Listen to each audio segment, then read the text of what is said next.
হরে কৃষ্ণ। তা আমরা আজকে গীতা অমৃত সিন্ধুর নবম ক্লাসে শুরু করার আগে আমরা একটু প্রার্থনা করব শিল প্রভুপাদের কাছে, কৃষ্ণের কাছে। ওম অজ্ঞানাং তিমিরান্ধস্য জ্ঞানাঞ্জনশলাকয়া চক্ষুरुन्मीलितं येन तस्मै श्रीगुरुवे नमः। श्रीचैतन्यमनोभीष्टं स्थापितं येन भूतले स्वयं रूपं कदा मह्यं ददाति सपदान्तिकं। वन्देऽहं श्रीगुरु श्रीयुतपदकमलं श्रीगुरून् वैष्णवांश श्रीरूपं सागरजातं सहगण रघुनाथान्वितं तं सजीवं साद्वैतं सवधूतं परिजनसहितं कृष्णचैतन्यदेवं श्रीराधाकृष्णपदान् सहगण ललिता श्रीविशाखान्वितं च। हे कृष्ण करुणा सिन्धु दीनबन्धु जगत्पते गोपेश गोपिकान्त राधाकान्त नमोस्तुते। तप्त कांचन गौरांगी राधे वृंदावनेश्वरी वृषभानुसुते देवी प्रणमामि हरिप्रिये। वाञ्छाकल्पतरुर्भस्य कृपा सिन्धुभ्येव च प्रतीतानं पावनेभ्यो वैष्णवेभ्यो नमो नमः। नमो विष्णुपादाय कृष्णपृष्ठाय भूतले श्रीमते भक्ति वेदांत स्वामिनीति नामिने। नमस्ते सरस्वती देवे गौरवाणी प्रचारिणी निर्विशेष शून्यवादी पाश्चात्य देशतारिणी। সবাই হাত তালে। जय श्री कृष्ण चैतन्य प्रभु नित्यानंद श्री अद्वैत गदाधर श्रीवासादि गौर भक्तवृंद। हरे कृष्ण कृष्ण कृष्ण हरे हरे, हरे राम राम राम हरे हरे। ओम नमो भगवते वासुदेवाय, ओम नमो भगवते वासुदेवाय, ओम नमो भगवते वासुदेवाय। हरे कृष्ण, সকলের চরণে প্রণাম। তা আজকে আমরা শুরু করতে যাচ্ছি আমাদের নবম ক্লাস। তো নবম ক্লাসের বিষয়বস্তু সমূহ আমরা একটু কি করব, এক ঝলকে দেখার চেষ্টা করব।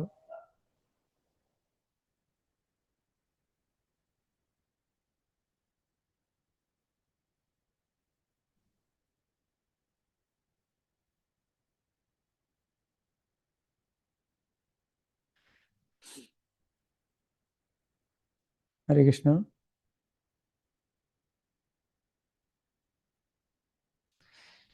গীতা অমৃত সিন্ধু আজকের ক্লাস হচ্ছে 9 নং ক্লাস।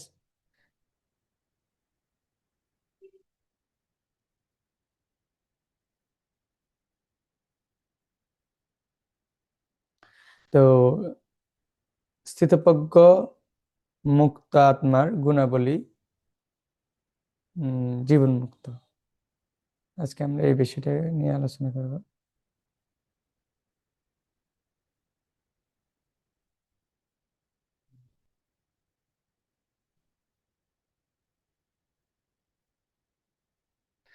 তো অর্জুনের প্রশ্ন 54 নম্বর শ্লোকে অর্জুনের প্রশ্ন, অর্জুনের স্থিতপ্রজ্ঞ ব্যক্তির লক্ষণ সম্পর্কে প্রশ্ন। 54 নম্বর শ্লোকে প্রশ্ন। এখানে কয়টা প্রশ্ন আছে এটা আমরা দেখব। হ্যাঁ, এখানে 4টা প্রশ্ন রয়েছে। স্থিতপ্রজ্ঞ ব্যক্তির লক্ষণ কি? তিনি এখানে যে 1 নম্বর প্রশ্ন হচ্ছে যে স্থিতপ্রজ্ঞ ব্যক্তির লক্ষণ কি। তো এটা আমরা 55 নম্বর শ্লোকে কি উত্তর দেব, যেভাবে ভগবান দিয়েছিলেন। তো প্রথম প্রশ্ন আপনারা দেখবেন। প্রথম প্রশ্ন আপনারা কি করুন, স্ক্রিন শট নিয়ে নেবেন, না তো আপনারা নোট করে নেবেন। প্রথম প্রশ্নের উত্তর হচ্ছে যে 55 নম্বর শ্লোকে। দ্বিতীয় প্রশ্নের উত্তর হচ্ছে যে 56 থেকে 57।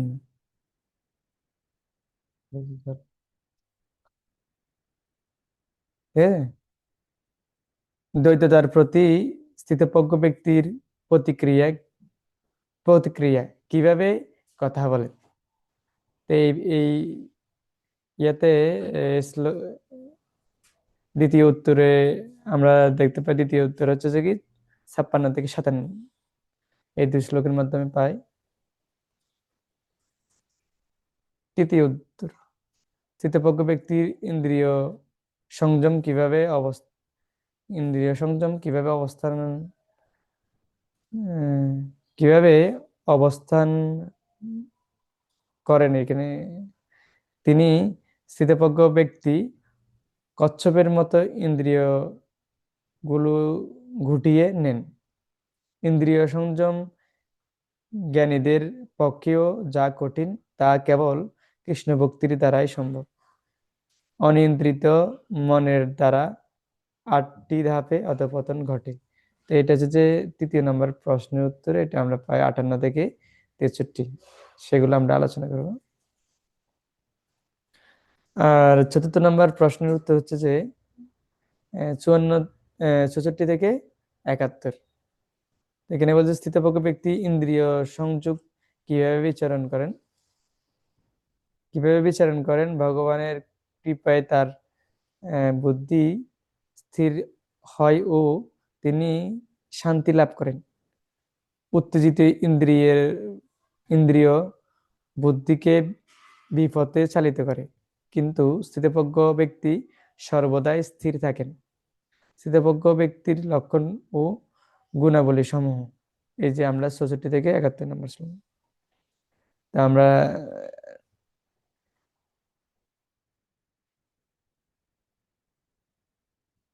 এভাবে আমরা দেখব। তা আজকে আমরা 54 থেকে আলোচনা করবো। হ্যাঁ, তা আপনারা আমার সাথে সাথে কি করবেন, বলার চেষ্টা করবেন।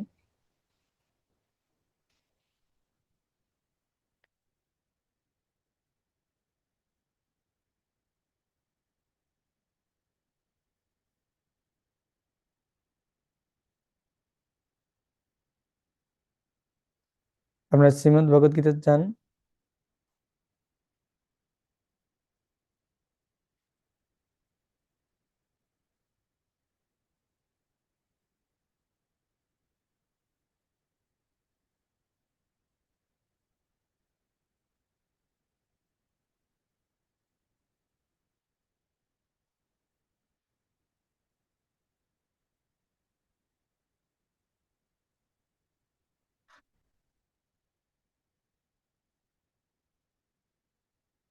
হ্যাঁ, আমরা চলে আসছি আমাদের অর্জুনের প্রশ্ন।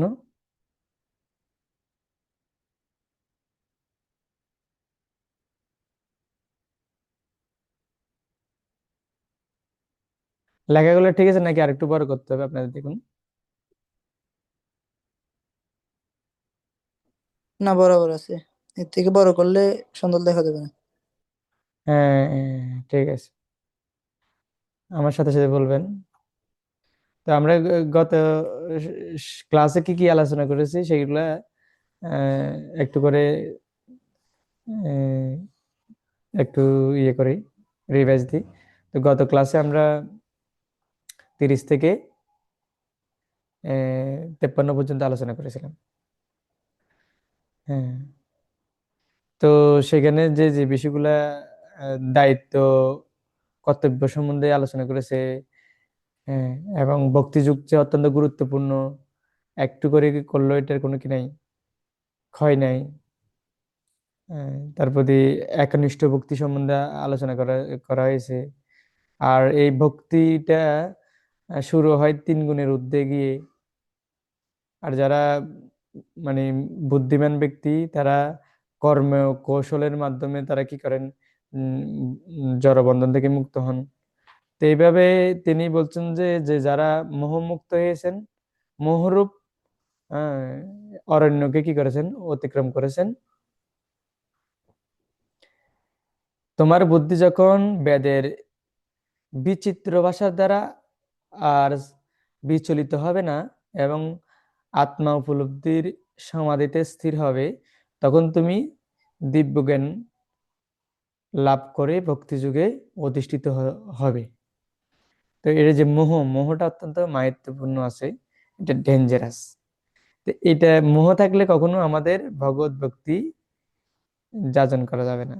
হুম, ভগবত ভক্তি আমরা উপলব্ধি করতে পারবো না। তো এই এই মোহ, মোহ মানে কি, এই জড়জাগতিক বস্তু সমূহের দ্বারা বিচলিত হওয়া, আসক্ত হওয়া, এগুলো হচ্ছে মোহের একটা কারণ। তো সেজন্য অর্জুন বলছে যে, ও তাহলে আমাকে প্রশ্ন করা উচিত, তাহলে ওই ধরনের ব্যক্তিরা কেমন, তাদের লক্ষণ কি। কোনো কিছু যদি আমরা যদি লক্ষণই না জানি, আমি কোনো কিছু একটা জিনিস লাভ করতে চাই, তো ওই ওই জিনিসটার যদি ধারণা আমার যদি না থাকে, তাহলে আমি কি করব। যেরকম আমরা আহ, আমাদের ক্লাসের জন্য আমাদের একটা মোবাইলের প্রয়োজন আছে, হ্যাঁ। তো মোবাইলটা অত্যন্ত গুরুত্বপূর্ণ বিষয়, তো এটা আমাদের খুব দরকার। কিন্তু যদি আমি নাই জানি যে মোবাইলটা কেমন, ঠিক আছে, তো আমি যদি বলি যে এটা হচ্ছে মোবাইল, ঠিক আছে, এটা মোবাইল, তাহলে আপনি কি, মানে আমি যদি বলি যে এটা মোবাইল, তা আপনি বিশ্বাস করবেন? হ্যাঁ, তা আপনারা নিশ্চয়ই বিশ্বাস করবেন না। কেন? কারণ এটা মোবাইলের মতো নয়, প্রত্যেকটা জিনিসের একটা বৈশিষ্ট্য থাকে। তো একজন স্থিতপ্রজ্ঞ ব্যক্তির যে তার লক্ষণ কি, হ্যাঁ, সেটা এখানে বলতেছি। একজন ভক্ত, ভক্ত অবশ্যই যে কোনো পরিস্থিতিতে কি থাকবেন, খুব স্থির থাকবেন। সে জানে যেসব অনিত্য বস্তু আসি চলে যায়, সহিষ্ণুতা মাত্র গুণ তার উপায়। এগুলো থাকবে না, এগুলো সবই কি আসবে আবার চলে যাবে, এগুলা সহ্য করো, ইন্দ্রিয়ের বিকার মাত্র। তো ভক্ত এটা এই জিনিসটা জানে, সেজন্য আমাদের প্রথমে বুঝতে হবে যে শুদ্ধ ভক্তি কি জিনিস। হ্যাঁ, শুদ্ধ ভক্তি কি জিনিস আগে জানতে হবে। স্থিতপ্রজ্ঞ মানে কি সেই জিনিসটা জানতে হবে। এই জিনিসগুলো যখন আমরা জানতে পারবো, তখনই আমাদের ভক্তি জীবনে আমরা উন্নতি সাধন করতে পারবো। তো অর্জুন বলছে, যদি মোহটা এতই সমস্যা, হ্যাঁ, এটাকেও অতিক্রম করতে হবে, তাহলে ওদের লক্ষণ কি, এই বিষয়ে অর্জুনের প্রশ্ন করেছেন। হ্যাঁ, আমার সাথে সাথে বলবেন। অর্জুন বাচ স্থিতপ্রজ্ঞস্য কা ভাষা সমাধিস্তস্য কেশব স্থিতধি কিম প্রভাষেত কিমাশেত ব্রজেত কিম। হ্যাঁ, এখানে কি প্রশ্ন হয়েছে আমরা অনুবাদ দেখবো। হ্যাঁ, তো এই শ্লোকটা আপনাদের অবশ্যই কি করে রাখতে হবে, উম, মানে মুখস্থ রাখতে হবে, উপলব্ধি থাকতে হবে এখানে কি কি প্রশ্ন করেছে। এই প্রশ্নের উত্তরগুলো আপনারা পাবেন, হ্যাঁ, 55 থেকে 71 নম্বর শ্লোকের ভিতরে। এটা প্রথমে আগে প্রশ্নটা তো বুঝতে হবে না, তারপর দিয়ে না, প্রশ্ন না বুঝলে উত্তর কিভাবে বুঝবে, এই জন্য প্রশ্ন রয়েছে। আবার আমরা একটু চর্চা করি। অর্জুন বাচ স্থিতপ্রজ্ঞস্য কা ভাষা সমাধিস্তস্য কেশব স্থিতধি কিম প্রভাষেত কিমাশেত ব্রজেত কিম। অর্জুন বাচ স্থিতপ্রজ্ঞস্য কা ভাষা সমাধিস্তস্য কেশব স্থিতধি কিম প্রভাষেত কিমাশেত ব্রজেত কিম। তো অনুবাদ, অনুবাদ ঠিক আছে, অয়ন বাবু পড়ুন, অয়ন বাবু। আচ্ছা, অয়ন বাবু অনুবাদ পড়ার পূর্বে আমি একটু গীতার গানটা পড়ি। অর্জুন কহিলেন,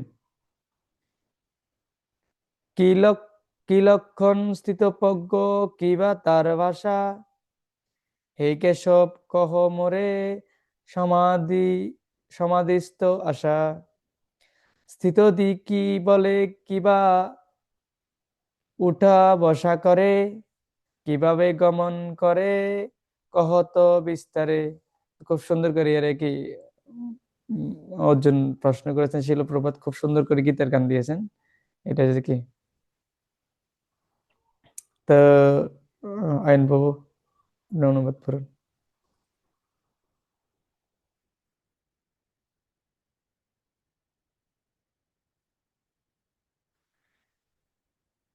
হরে কৃষ্ণ।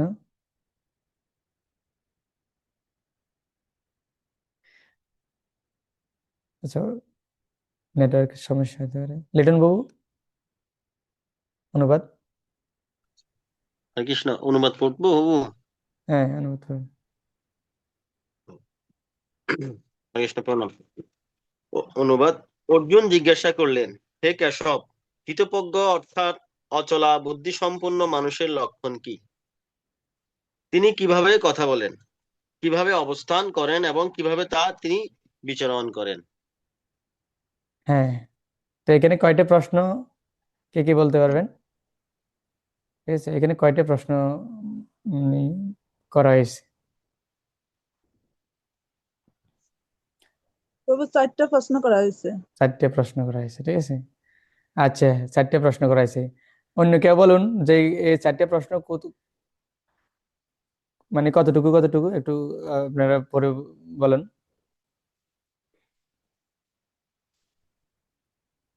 প্রভু, হরে কৃষ্ণ, প্রথমটা হচ্ছে যে স্থিতপ্রজ্ঞ অর্থাৎ অচলা বুদ্ধিসম্পন্ন মানুষের লক্ষণ কি।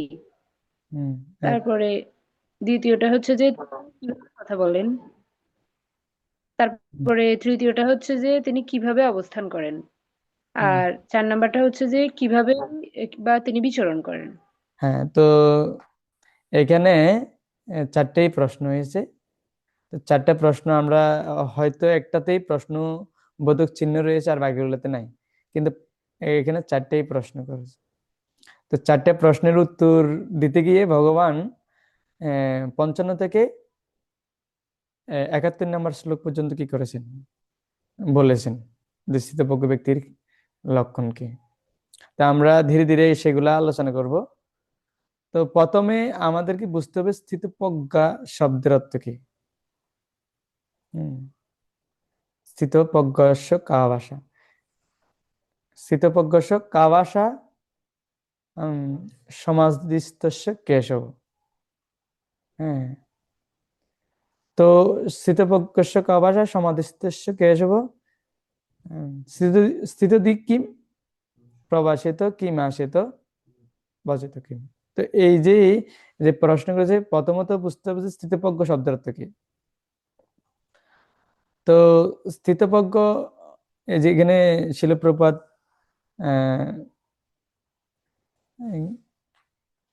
শব্দের অর্থ দিয়েছেন, স্থিতপ্রজ্ঞ। তো স্থিতপ্রজ্ঞ শব্দের মূল অর্থ হচ্ছে যে কি, তিনি যে যে কোনো অবস্থায় তার বুদ্ধি কি থাকবেন, স্থির থাকবেন। কোনো অবস্থাতে তার বুদ্ধি কি হবে না, বিচলিত হবে না। না তো জড়জাগতিক ইন্দ্রিয় তৃপ্তির দ্বারা, না তো বিষয় বাসনার দ্বারা, হ্যাঁ, না তো কোনো রকমের পারিপার্শ্বিক বিষয়ের দ্বারা, অন্য ব্যক্তির মানে উদ্বেগের দ্বারা, কোনো দ্বৈতবাদের দ্বারা, কোনো অবস্থাতেই তার কি হবে না, প্রজ্ঞা কি হবে না, বিচলিত হবে না। তা আমরা দেখতে পাই ভাগবতে এরকম অনেক দৃষ্টান্ত রয়েছেন। হ্যাঁ, যেরকম উদ্বেগ দিয়েছিলেন কাকে, উদ্বেগগ্রস্ত অবস্থায় ছিলেন প্রহ্লাদ মহারাজ। তার পিতা তাকে অনেকভাবে চেষ্টা করেছে কি করার জন্য, তাকে এই মুখ থেকে ভগবান বিষ্ণুর নাম ছাড়ার জন্য, কিন্তু কোনো অবস্থাতে সে পারে নাই। সে কি হয়েছে, ব্যর্থ হয়েছে। তার মানে কতখানি সে স্থির ছিল, কতখানি আত্মবিশ্বাসী ছিল। তো এটা কি সম্ভব হয়েছে, কারণ হচ্ছে যে তার ভগবানের প্রতি অনেক কি ছিল, ভগবানের উপর অনেক বিশ্বাস ছিল। তিনি ভগবানের এর প্রতি সমর্পিত ছিল, সেজন্য তার পক্ষে এটা কি সম্ভব হয়েছে। কিন্তু যদি এই অবস্থায় না থাকে, তাহলে কোনো একটা, যেরকম একটা আওয়াজ, ককলেট ফাটলে মনে হয় যেন বোম ফাটছে, ঠিক আছে, এরকম একটা ভয় হয়। এটা কারণ হচ্ছে যে আমাদের ভগবানের প্রতি কি আছে, উম দুর্বলতা আছে। এই ভগবানের প্রতি আমাদের শরণাগতির অভাব আছে। সেজন্য আমাদের ভিতরে ভয়টা কি করে, কাজ করে। তো এই প্রহ্লাদ মহারাজকে অনেকভাবে কি করেছেন, যার ইশারাতে দেবতারা পর্যন্ত কি উঠা বসা করতো, অনেক ছিল। হিরণ্যকশিপু এভাবে ইশারা দিলে কি হয়ে যেত, অনেক কিছু হয়ে যেত। হ্যাঁ, হিরণ্যকশিপু নিজেকে ভগবান বলে কি করতেন, বলতেন। সবাই বলতেন, দেব দেবতারা বলতেন হিরণ্যকশিপু ভগবান কি জয়, সবাইকে দিত। দেব দেবতারা পর্যন্ত হিরণ্যকশিপু কি জয় দিতেন। কিন্তু প্রহ্লাদ বলছেন না, এই যে বাবা আপনি যে শক্তি পাচ্ছেন, এই শক্তিটাও কিন্তু কার, ভগবান থেকে আসছে। সেজন্য এটা আপনাকে মানতে হবে। তো ওনার কথা কোন রূপে এটা বিশ্বাস করতে কি নাই, রাজি নেই, আপনি যাই বলেন বলুন। তো উনি অনেকভাবে চেষ্টা করেছে, বুঝেছে প্রহ্লাদ, তোকে মারার জন্য এত কিছু করা হচ্ছে, কিন্তু তুই মরাচ্ছ কেন? হ্যাঁ। তো বলছে যে বাবা, তো আমার তো কোনো প্রচেষ্টা নেই, আমি তো আপনাকে ভয়ও, আমি আপনার ভয়ে চুপ মারিও থাকি নাই, পালাইও নাই, হ্যাঁ, আবার রক্ষা পাওয়ার জন্য চেষ্টা করি না। আমার কি করার আছে, সবকিছু তো আপনারাই করছেন। তো ওনার এত কি কনফিডেন্স ছিল ভগবানের প্রতি, অবশ্যই রক্ষিবে কৃষ্ণ, বিশ্বাস পালন, এই বিশ্বাসটা পালন করতে হবে যে কৃষ্ণ যে কোনো অবস্থায় আমাকে রক্ষা করতে হবে। অনেক সময় আমরা অধৈর্য হয়ে যাই, বলছে ধৈর্যের বাঁধ ভাঙি যাচ্ছে, ঠিক আছে, কিন্তু এরকম হইলে হবে না। এক সময় কি আসবে, আহ শুরু যেতে হয়েছে, একটা শেষ রয়েছে। যেসব অনিত্য বস্তু আসি চলে যায়, সহিষ্ণুতা মাতৃগুণ তাহার উপায়। সেজন্য মহাপ্রভুর শিক্ষায় তিনি খুব গুরুত্বপূর্ণ দুইটি গুণের কথা বলছেন, হ্যাঁ, দৈন্য এবং সহিষ্ণু। দৈন্যতা আমাদেরকে নিচু হতে সহযোগিতা করে, ছোট হতে সহযোগিতা করে, আর সহিষ্ণু আমাদেরকে টিকে থাকতে সহযোগিতা করে। যে সয় সেই রয়। ঠিক? আর যতক্ষণ পর্যন্ত তার কার সহ্য ক্ষমতা থাকবে, যার ভিতরে ওই দৈন্য ভাবটা রয়েছে, হীনভাবটা রয়েছে, পতিত পাবন হেতু তব অবতার, মৌসুম পতিত প্রভু না পাইবে আর। তা আমি যেহেতু সবার থেকে পতিত আছি, সবাই তো আমার সাথে কি দুর্ব্যবহার করতেই পারে, তাতে কিছু যায় আসে না, এই ভাবটা থাকতে হবে। এই দুইটা গুণ অত্যন্ত মাহাত্ম্যপূর্ণ মহাপ্রভুর শিক্ষার। তো এই দুইটা গুণের ফলে আমরা কি করতে পারি, এই যে আম, স্থির থাকতে পারি, যে কোনো অবস্থাতে কি করতে পারি, স্থির থাকতে পারি ভগবানের উপরে। কারণ শরণাগতির শুরু হয় দৈন্যতা দিয়ে, হ্যাঁ, ভক্তির শুরু হয় শরণাগতি দিয়ে, আর শরণাগতির শুরু হয় দৈন্যতা দিয়ে। দৈন্য আত্মনিবেদন, কৃত্তিপরণ, অবশ্যই রক্ষিবে কৃষ্ণ, বিশ্বাস পালন, ভক্তির অনুকূল যাহা কার্যের স্বীকার, ভক্তির প্রতিকূল ভাব বর্জন অঙ্গীকার, শরণ্য শরণাগতি হইবে যাহার, তাহার পাত্য না শুনে শ্রীনন্দ কুমার। তো শ্রীনন্দ কুমার কৃষ্ণ, নন্দের নন্দন কৃষ্ণ, তারই পাত্য না শুনলে যে এই স্টেপ গুলা কি করবেন,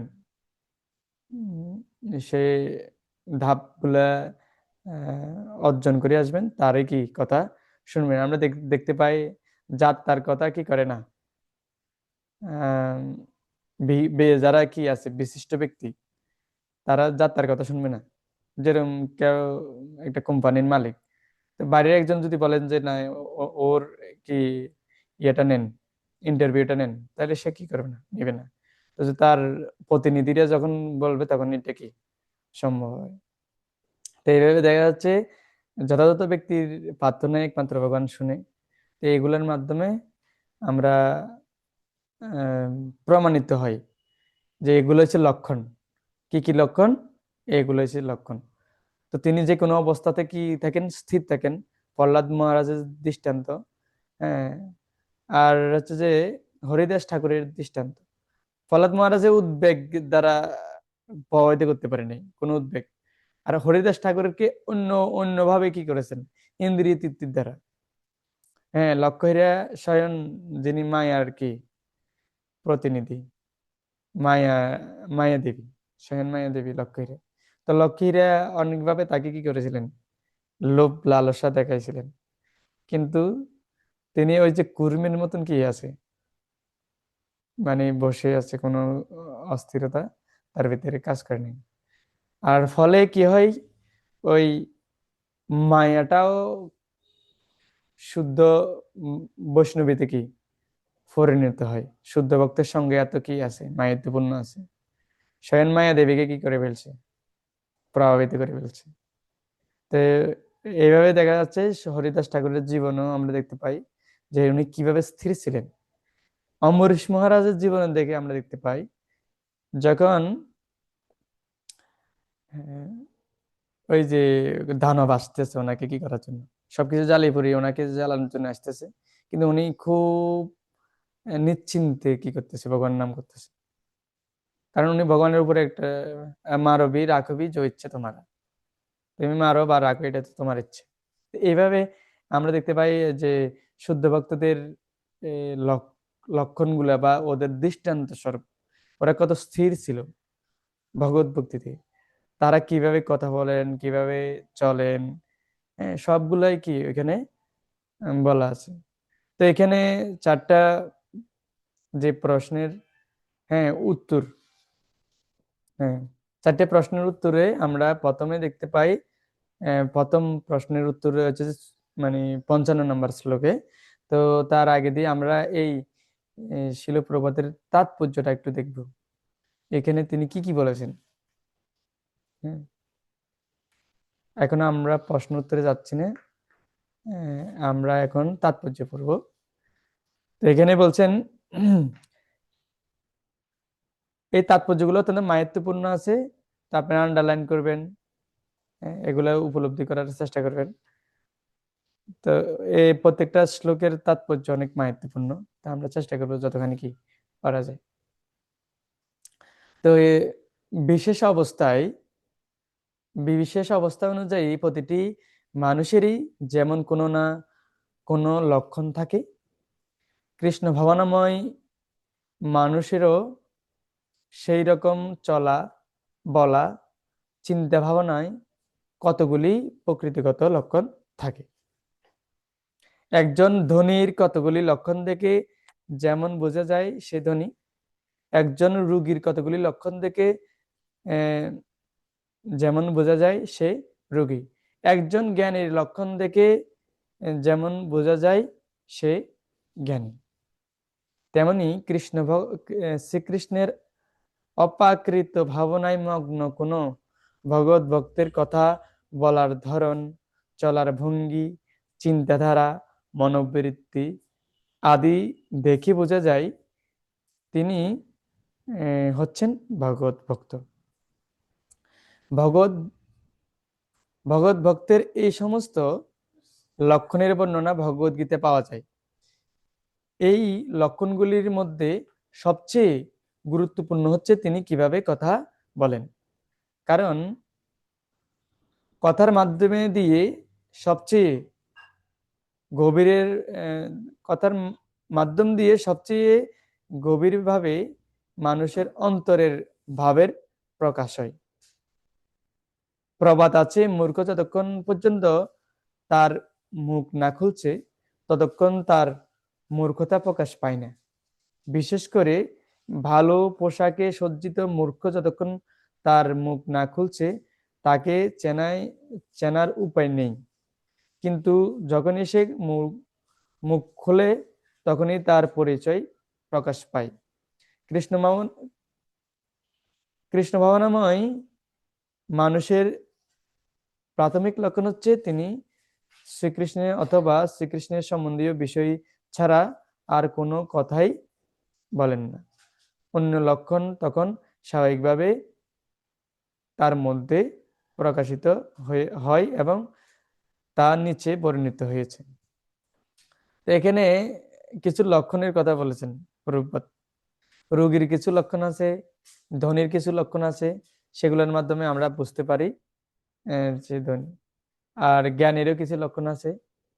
অনেক সময় দেখা গেছে কিছু কিছু মানুষ এমন ভাব নিয়ে থাকে, ভাবটা এমন যে সে খুব মানে কি শিক্ষিত, তার প্রতি খুব জ্ঞানী, এমন ভাব নিয়ে থাকে, কিন্তু তার কথাগুলো কেমন, কথাগুলো হচ্ছে যে সবচেয়ে থেকেও একদম মানে ইউজলেস, যেটা একদম কি ব্যবহারের যোগ্য নয়, কিন্তু ভাবটা নেবে অনেক কি সে অনেক পণ্ডিত।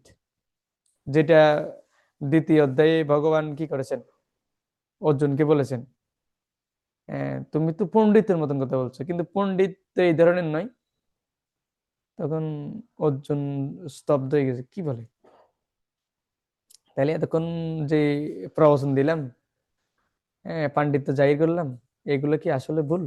তখন স্তব্ধ হয়ে গেছে। প্রথমে তো খুব মানে কি করেছেন, খুব পটং পটং করেছেন, কিন্তু এখন যখন বলছে যে তুমি যে পণ্ডিতের মতন কথা বলছো, কিন্তু আসলে তুমি একজন মহামূর্খ, তখন সে বুঝতে পেরেছে। তারপর সে যখন ভুল বুঝতে পেরেছে তখনই সেই ভগবানের শরণাগত হয়েছে।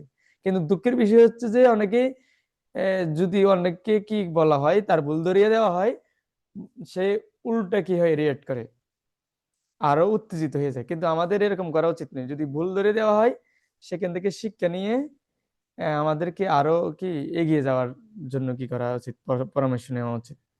অনেক সময় ভুল হতে পারে, আবার নাও হতে পারে। যদি ভুল হয়, হ্যাঁ ইয়েস, তাহলে আমি কিভাবে শুধরে নিতে পারি, আমাকে একটু যদি সহযোগিতা করেন তাহলে আমার মানে ভালো হবে। তাহলে ওই ব্যক্তিরা কি করবেন, সহযোগিতা করবেন।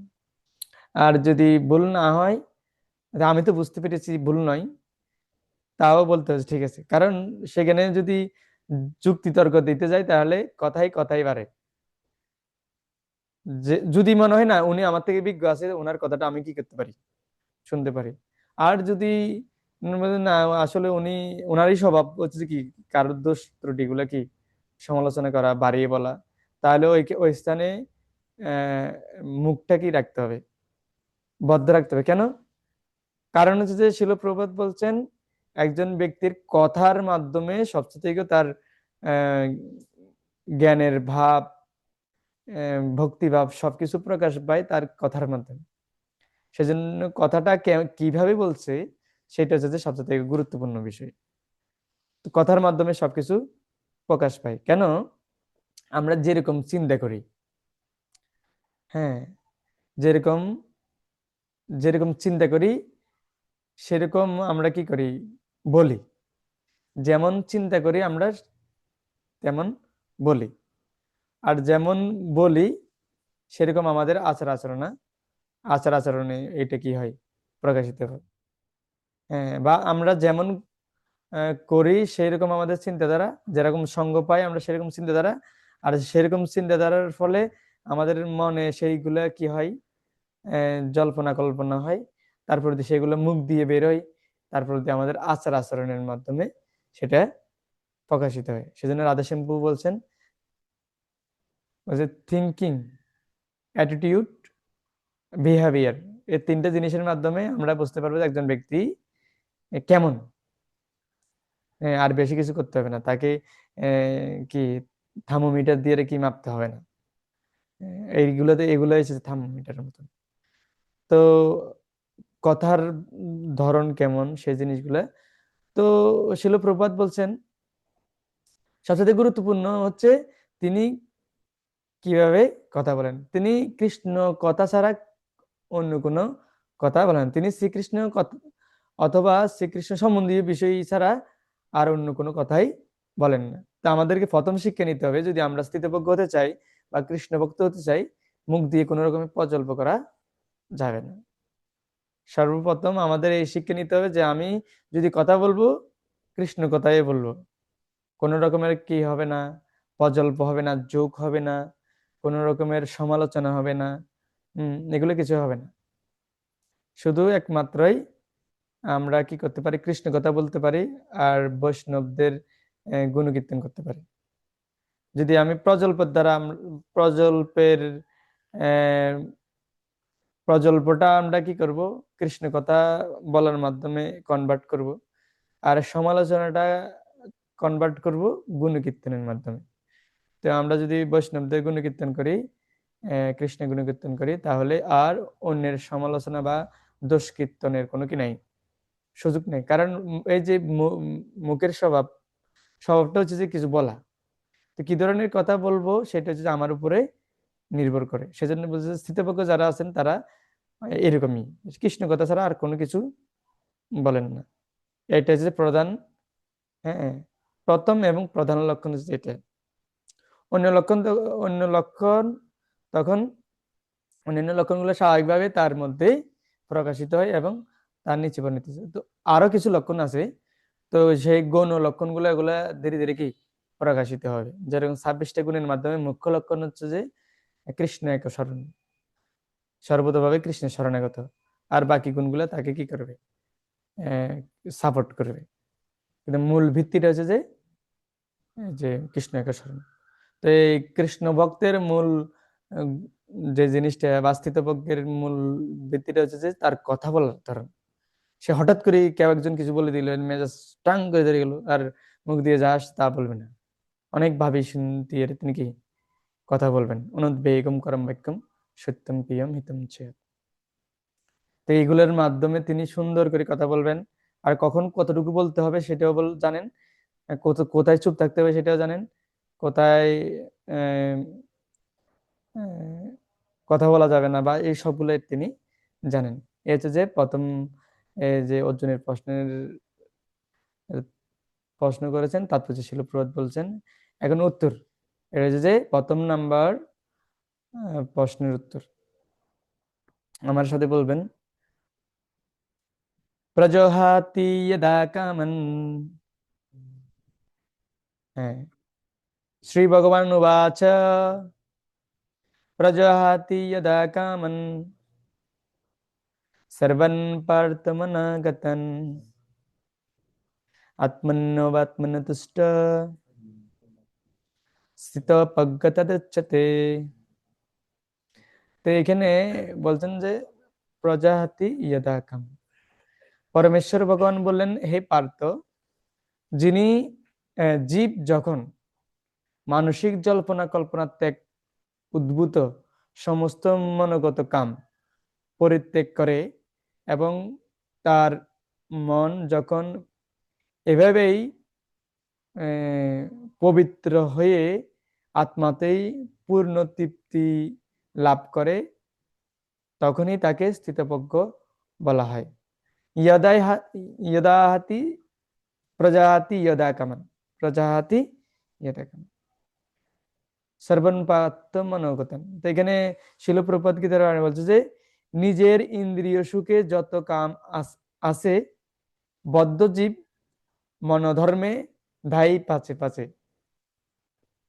তো বদ্ধ জীবের লক্ষণ হচ্ছে যে কি, তার মনে যখন যে জিনিসটা আসে সে চিন্তা করে, ও এটা দিয়ে কি একটু ইন্দ্রিয় করা যাবে, হ্যাঁ, যদি করা যাবে তাহলে এটার পিছনে পিছনে কি কি মানে চলো কৃষ্ণ সেবাতে আহ, নাহি মোর মতি, বিষয়ে ভোগতে আহ,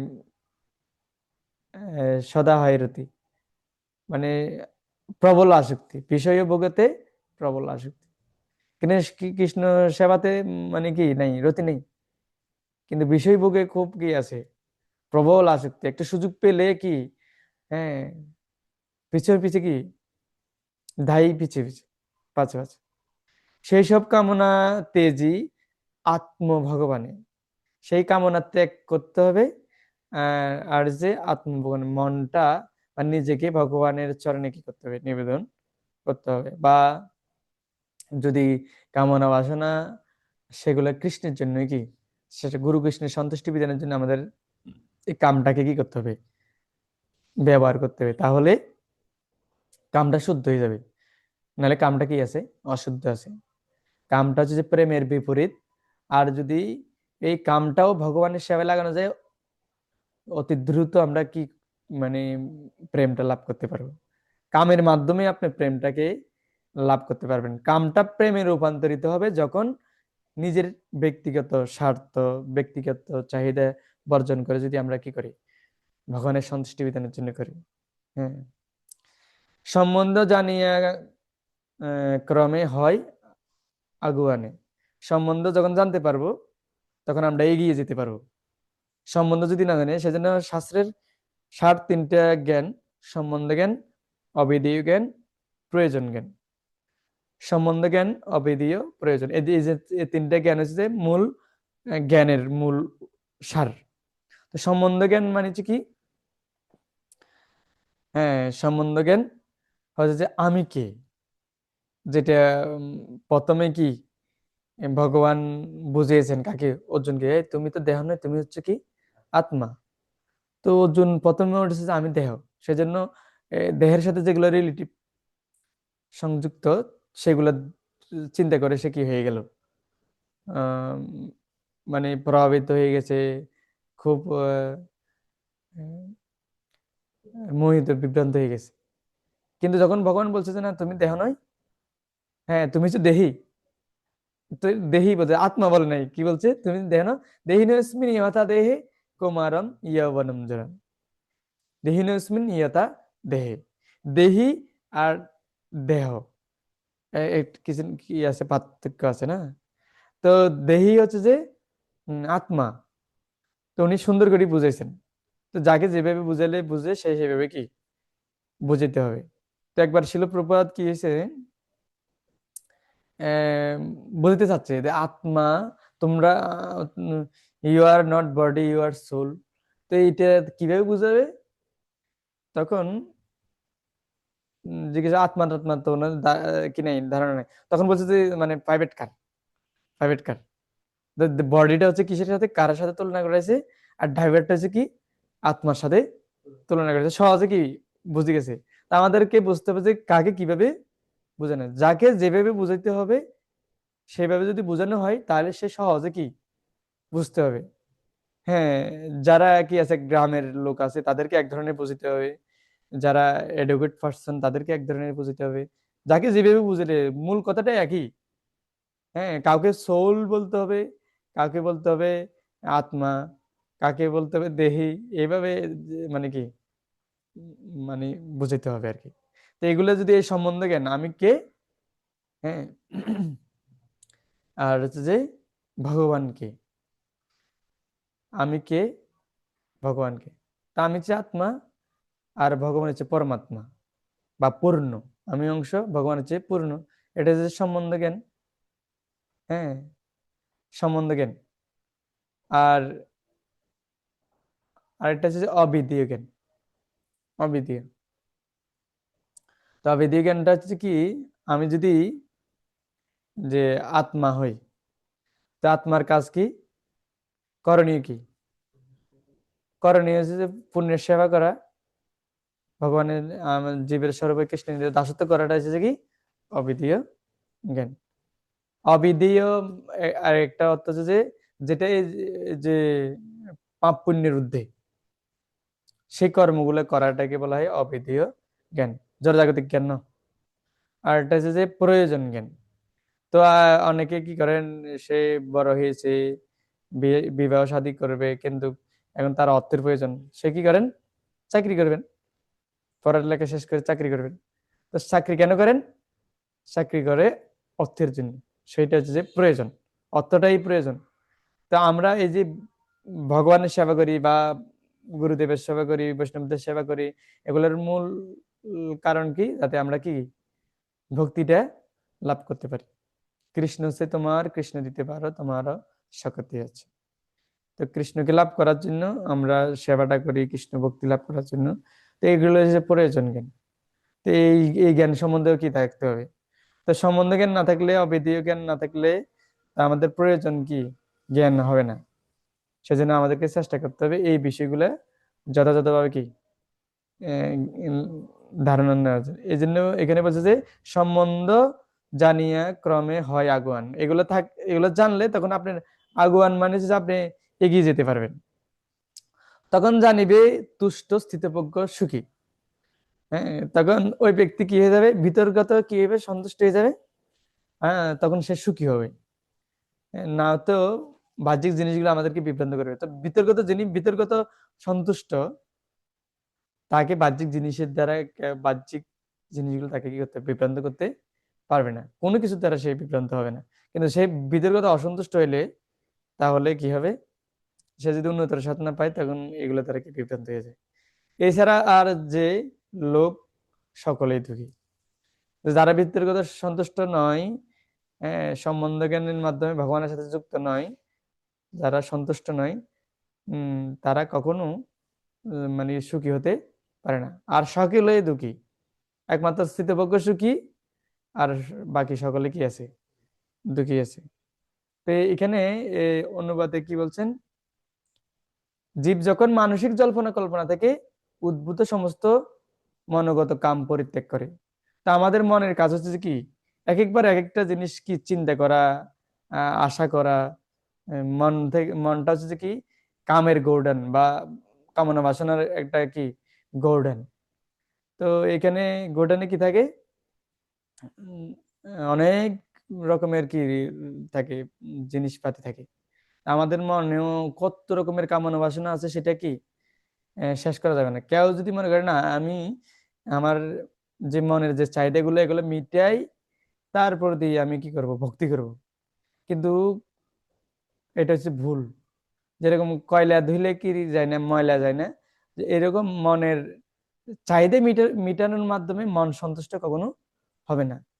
তো মনকে সন্তুষ্ট করতে হলে, মনকে শুদ্ধ করতে হলে, মনকে ত্রাণ করতে হলে হরে কৃষ্ণ মহামন্ত্রের সাহায্য নিতে হবে, ভগবত ভক্তের সাহায্য নিতে হবে। ভগবত ভক্তের কাছ থেকে শ্রবণ করার ফলে মনোযোগ সহকারে, তাহলে মনটা কি হবে, শুদ্ধ হয়ে যাবে, সন্তুষ্ট হয়ে যাবে। যে জিনিসটা প্রথমে অর্জুন অনেক কিছু চিন্তা করেছে, না আমি যুদ্ধ করব না, আত্মীয় স্বজন মারা গেলে আমার জয় লাভ করে কি হবে। কিন্তু যখন সে বুঝে গেছে, বলছে নষ্ট মোহ স্থিতির লব্ধা, আমার মোহ নষ্ট হয়ে গেছে, আমি এখন কি হয়ে গেছি, মানে স্থির হয়ে গেছি। করিষ্যে বচনম তব, তুমি যা বলবে আমি তাই করবো। নষ্ট মোহ স্থিতির লব্ধা তৎপ্রসাদাত্ময় চ, তোমার কৃপায় স্থিতস্মিন গত সন্দেহ, মানে স্থির হয়ে গেছে আমার সন্দেহ গত হয়ে গেছে, মানে গত মানে যেটা চলে গেছে। হ্যাঁ, আর করিষ্যে বচনম তব, এখন তুমি এখন যা বলবে আমি তাই করব। তো এই মোহ থেকে মুক্ত হলে একমাত্র আমরা গুরুদেবের আদেশ নির্দেশ কি যথাযথভাবে পালন করতে হবে। শ্রবণ অত্যন্ত গুরুত্বপূর্ণ একটা বিষয়। না হলে আপনার মন সেকেন্ডের মাধ্যমে আপনাকে অনেক ভাবে বিভ্রান্ত করে ফেলবে। হ্যাঁ, সেজন্য মনকে বলা হয় বহুরূপী, বহুরূপিয়া। কিছুক্ষণ কিছুক্ষণের মধ্যে মধ্যে সে এক এক সময় এক একটা রূপ ধারণ করে। এটা আমরা লোকদের সাথে ডিলিং করি, তো আমরা বুঝতে পারি যে একজন ব্যক্তি কতখানি বিভ্রান্ত হতে পারে মনের দ্বারা। তো এই জগতের সবচেয়ে থেকে যদি কেউ যদি কাউকে বিভ্রান্ত করে থাকে, বুঝতে হবে যে সবচেয়ে থেকে মানে বিভ্রান্তকর ব্যক্তিটা হচ্ছে যে তার নিজের মন। কিন্তু মন যদি ঠিক থাকে, তাহলে অন্যেরা কেউ কিছু করতে পারবে না। তো যারা ভগবত ভক্ত তারা কি করে, মনের জল্পনা করলে এগুলো বাদ দিয়ে বলছে যে বাবা তোমারটা থাক, আগে গুরু কৃষ্ণ যা বলে সেগুলো আমি দেখি। যদি গুরু কৃষ্ণের এটা করে আমার সম্ভব হয়, তাহলে আমি তোমারটা কি করব। কিন্তু যেরকম এই হরিদাস ঠাকুর বলছে, এই আমার যে 3 লক্ষ নাম, বলছে আমার কিছু সংখ্যক নাম জপ বাকি আছে, তুমি একটু কি করো, বসো। তো ও চালাক আছে, সে বলে না কতখানি জপ, বলছে যে তুমি বসো, আমি তোমাকে সন্তুষ্ট করবো, কিন্তু আগে এটা শেষ করে নি। তা আমাদের ভক্তদের এরকম হতে হবে। মন যদি কোনো কিছু চাই তাহলে বলতে হবে, ঠিক আছে করবো, আগে আগে এগুলো শেষ করি, যদি সময় থাকে তাহলে করব। হ্যাঁ, এভাবে মনকে বুঝ দিয়ে কি করতে হবে? মনকে না করে দিলেও হবে না। এখন সে যদি বলতো লক্ষ্যই রাখে, এই আমার পক্ষে সম্ভব নয়, তুমি জানো আমি কি ভগবানের ভক্ত, হ্যাঁ, আমি ভক্তি করতেছি, তুমি আসছো আমার সাথে ফাজলামি করতে, তো তখন সে আরো উত্তেজিত হয়ে যেত। তখন সে কি করতো, কারণ যাদের মান সম্মান নাই, সে হয়তো হরিদাস ঠাকুর কলার ছাই ধরে ফেলতো, ঠিক আছে, আহ, মানে উঠে আসো, আমি যেভাবে বলি সেভাবে কি করতে হবে, কিন্তু কৌশল অবলম্বন করে তাকে সুন্দর করে মিনতি করে বলছে, সেও শান্ত হয়ে গেছে। তার মানে যদি আমরা নম্রতার সহিত মায়াকেও কি করি, আহ, মায়াকে যদি না করি, তাহলে মায়াও কি করবে না, কারণ প্রত্যেকের একটা কি আছে, মিথ্যা অহংকার আছে। কখনো কাউকে যদি আমরা সেইভাবে বলতে না পারি, তাহলে তার মিথ্যা অহংকারে লাগে। সেজন্য যাকে, যে কাউকে যদি আমরা বলতে গেলে আমাদের একটা কি আছে, এমনকি আমরা যদি গুরুকেও কিছু বলতে চাই, তাহলে বিনম্র চিত্তে প্রশ্ন জিজ্ঞাসা করো। কোনো কিছু যদি আমরা বুঝি নাই বা আমার পক্ষে সম্ভব হচ্ছে না, তাহলে বিনম্র সহকারে বলতে হবে। তো গুরুদেব তত্ত্বদ্রষ্টা ব্যক্তি, তিনি অবশ্যই কি দিবেন। তো এগুলো যে শিক্ষা, তো এগুলো থেকে মুক্ত হতে হবে। আহ, এবং তার মন যখন আহ, এভাবেই অবস্থিত হয়ে আত্মাতে পূর্ণ পরিতৃপ্ত লাভ করে, তখনই তাকে স্থিতপ্রজ্ঞ বলা হয়। তো এখানে খুব সুন্দর তাৎপর্য শিল প্রপাত কি দিয়েছেন। শ্রীমদ্ ভাগবতের ধীরভাবে বলা হয়েছে, সম্পূর্ণ কৃষ্ণ ভাবনাময় মানুষ অর্থাৎ ভগৎ ভক্তের মধ্যে মহৎ মনি ঋষিদের সমস্ত গুণাবলী পরিলক্ষিত হয়, আর যারা ভগবত ভক্ত নয়, তাদের মধ্যে কোনো গুণই দেখা যায় না। তো এইগুলো হচ্ছে যে, আর বোঝা যে এখানে যেই মনির কথা বলছে যে নানা মনির নানা মত, কিন্তু কৃষ্ণ ভাবনা মনি হচ্ছে যে না, তার নানা মত থাকবে না। এই মনিটা হচ্ছে যে সবসময় কৃষ্ণ কথাই বলেন, কৃষ্ণ কথাই চিন্তা করেন, হ্যাঁ, অন্য কিছু করেন না। মনের জল্পনা কল্পনা মতো কিছু না। গুরু কৃষ্ণের কাছ থেকে যেগুলা শুনেছে সেগুলাই বলেন, এবং সেগুলাই মানে তিনি চিন্তা করেন। এটাকে বলা হয় এক, আম, কৃষ্ণ ভবনাম মানে মনি। ঠিক আছে? এভাবে দেখা যাচ্ছে যে এখানে খুব সুন্দর সুন্দর কথা বলেছেন, আপনারা তাৎপর্য পড়লে পাবেন। মূল কথাটা আমরা কি করেছি,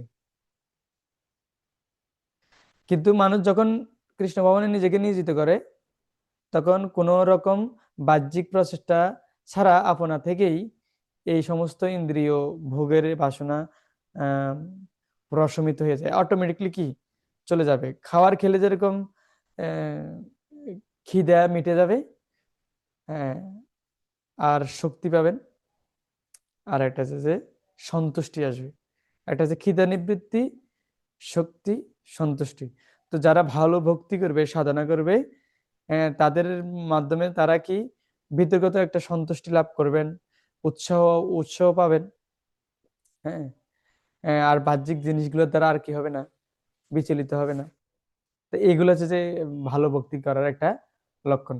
কে ভালো ভক্তি করছে, সেই ইন্দ্রিয় তৃপ্তি থেকে কি বেরিয়ে আসতে পারে। যারা ভালো ভক্তি করে, তারা একমাত্র এই ইন্দ্রিয় সুখ ভোগ থেকে, আহার নিদ্রা মৈথুন থেকে তারা কারা নিবৃত্তি হতে পারে, একমাত্র যারা ভালো ভক্তি করে, যাদের সাধনা স্ট্রং। এটা আমরা আলোচনা করব সামনে শ্লোকগুলোতে। তো এখন আমরা দ্বিতীয় প্রশ্নের উত্তরে যাচ্ছি। দ্বিতীয় প্রশ্নের উত্তর, হ্যাঁ, তো দ্বিতীয় প্রশ্নের উত্তরটা কি, দ্বিতীয় প্রশ্নটা কি, হ্যাঁ, একটা হচ্ছে যে কি তিনি উম, দ্বিতীয় হচ্ছে যে তিনি কিভাবে কথা বলেন, হ্যাঁ।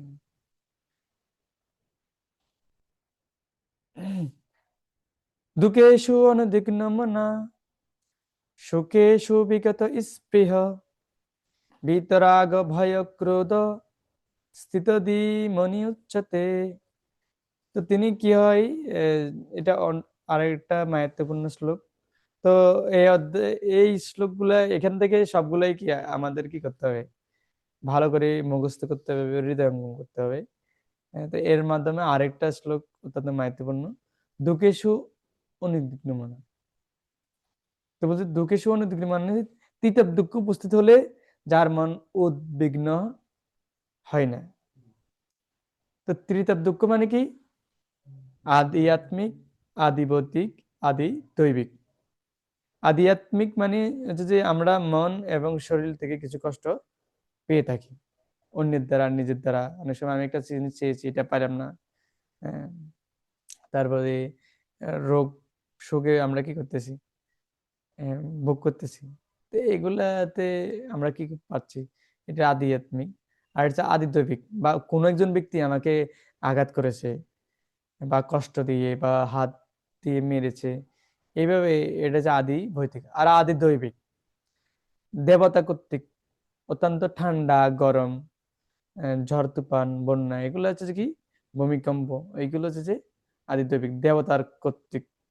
তো তিতাব ক্লেশ।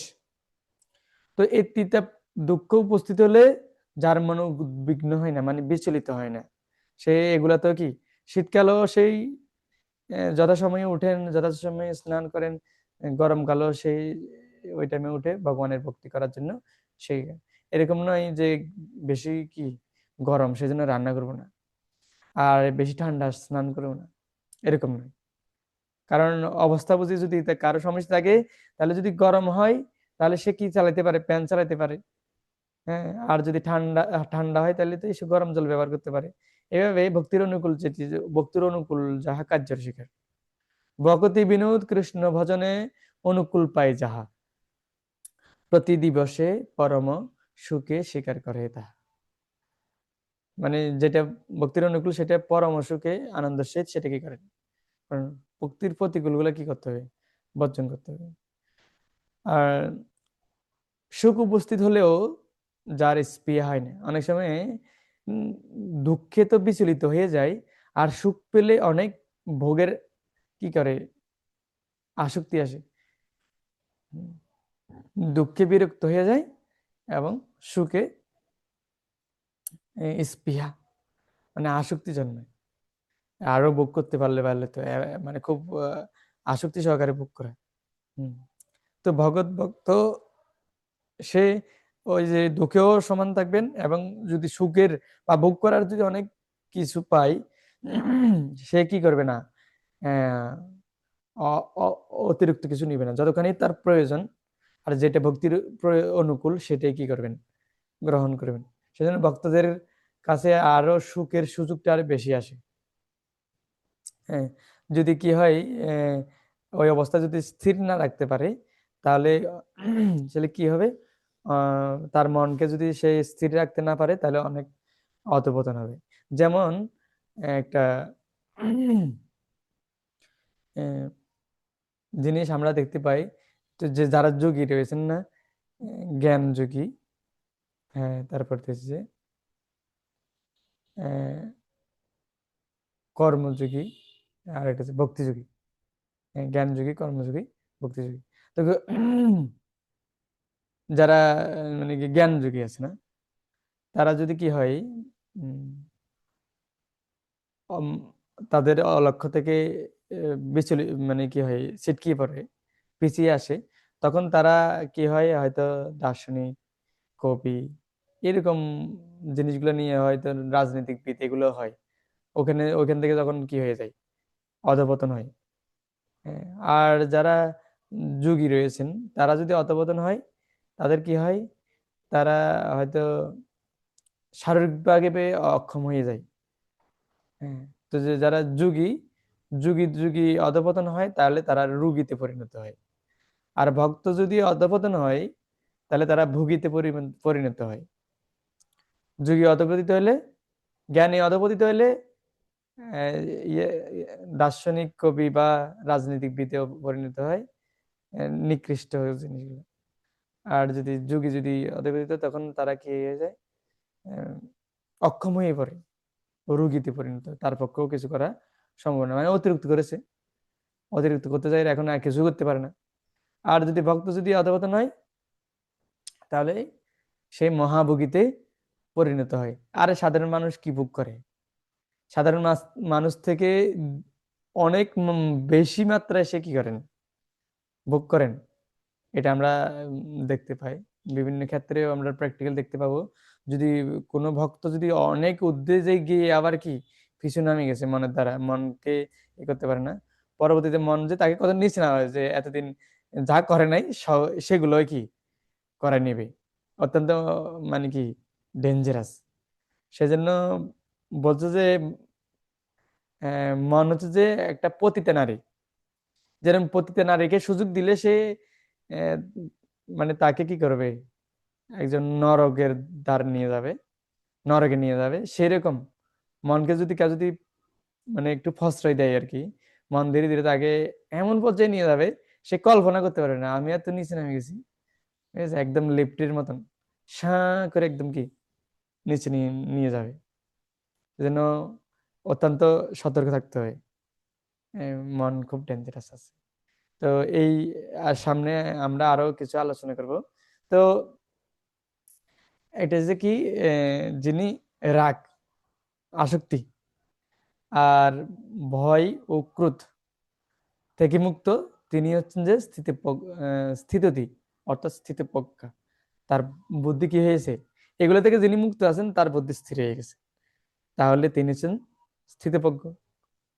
অর্জুনকে কেন বলছে, অর্জুন প্রশ্ন করেছে কেন, কারণ সে যদি যে আমি যদি একটু জানতে পারতাম তাহলে আমি কি হয়তো কখনো কি স্থিতপ্রজ্ঞ হতে হতে চেষ্টা করব। সেজন্য আগে জানিয়ে নিচ্ছে। তো আমাদের প্রথমেই কি জানা উচিত, শাস্ত্র সম্বন্ধে শ্রবণ করতে, সেজন্য বলছে যে শ্রবণম, শ্রবণটা আগে দিয়েছেন, শাস্ত্র সম্বন্ধে শ্রবণ করতে হবে, অধ্যয়ন করতে হবে। সেজন্য শ্রবণ দশা, বরম দশা, সম্পত্তি দশা, তিনটে দশা। শ্রবণ দশায় প্রচুর পরিমাণে শ্রবণ করতে হবে, আর বরণ দশায় ধীরে ধীরে গ্রহণ করতে হবে, আর সম্পত্তি দশায় আমরা ভক্তিটা, যারা যথাযথভাবে শ্রবণ করে পালন করবে তারাই একমাত্র সম্পত্তি লাভ করতে পারবে। তো এখানে তারপর যে শিলপ্রভুতে অনেক সুন্দর সুন্দর মানে কথা বলেছেন, আপনারা দেখবেন। এখানে বিশেষ করে ওই ব্রহ্মার একটা কি ব্রহ্মার একটা প্রার্থনা ছিল, সেখানে আমাদের তপ্তেন কম্প সুষুমিক্ষুমান ভুঞ্জান এব আত্মকৃত বিভাগম। তো এই শ্লোকের মাধ্যমে আহ, মানে বলছেন যে যে মানে কৃষ্ণের ইচ্ছাই, ভগবত ভক্ত কৃষ্ণের ইচ্ছে যাই আসে তাতে কি সন্তুষ্টি থাকে, বিরক্তি হন না, আবার আসক্তি হন না ইন্দ্রিয় তৃপ্তির দ্বারা, সবসময় কি থাকেন তপ্তেন কম্প সুষুমিক্ষমান ভুঞ্জান এব আত্মকৃত বিভাগম হিত্যাত্ম বুভুবীর বিদধান নমস্তে জীবেত মুক্তি পদেশু দায়বে। তো 57 নম্বর শ্লোকে আমরা আহ, দেখতে পাই ইয়া সর্ব অনবিস্নেহ তত্তৎ পাইপম শুভ অশুভম ন আত্ম নবি অবিন্দতি ন দেষ্টি তস্য প্রজ্ঞা প্রতিষ্ঠিতা। তো এখানে বলছেন জড় জগতে যিনি সমস্ত জড় বিষয়ে আসক্তি রহিত, যিনি প্রিয় বস্তু লাভে আনন্দিত হন না এবং অপ্রিয় বিষয় উপস্থিত হলেও দ্বেষ করেন না, তিনি পূর্ণ জ্ঞানে প্রতিষ্ঠিত হয়েছেন। কি কি বলেছেন, তো এখানে বলছে জড় জগতে যিনি সমস্ত জড় বিষয়ের আসক্তি রহিত, মানে কোনো কিছু জড় বিষয়ের প্রতি কোনো আসক্তি নাই, আবার কি নাই, বিরক্তিও নাই, যিনি প্রিয় বস্তু লাভে উম আনন্দিত হন না। অনেক সময় দেখি যে না আমাদের কোনো কিছুর প্রতি এরকম আসক্তি নেই, কিন্তু কিছু যখন প্রিয় বস্তু যেরকম আত্মীয় স্বজনের প্রতি যে নতুন দেখেছি, তখন আমরা এত মানে কি হয়ে যাই, এক্সাইটেড হয়ে যাই, তখন আর নিজেকে কি বুঝতে পারি না, হারিয়ে ফেলি, উদাসীন। তো এই জন্য আমাদের কি করতে হবে, উম, যে কোনো কিছুর প্রতি আসক্ত হওয়া যায় না, আবার কিছু আসলে উপস্থিত হলে অত্যন্ত আনন্দিত হওয়া যাবে না। কারণ অপ্রিয় বিষয়ে উপস্থিত হলে দেশ করেন না, বিরক্তি। এই যেটা পছন্দ করি না কেন সেটা আসে, তিনি পূর্ণ জ্ঞানে প্রতিষ্ঠিত। এই ব্যক্তি একমাত্র কি পূর্ণ জ্ঞানে অধিষ্ঠিত হয়েছে। তা আমরা দুইটা প্রশ্নের উত্তর পেলাম। এখন আহ, 3 নাম্বার, তিনি কিভাবে মানে অবস্থান করেন নাকি।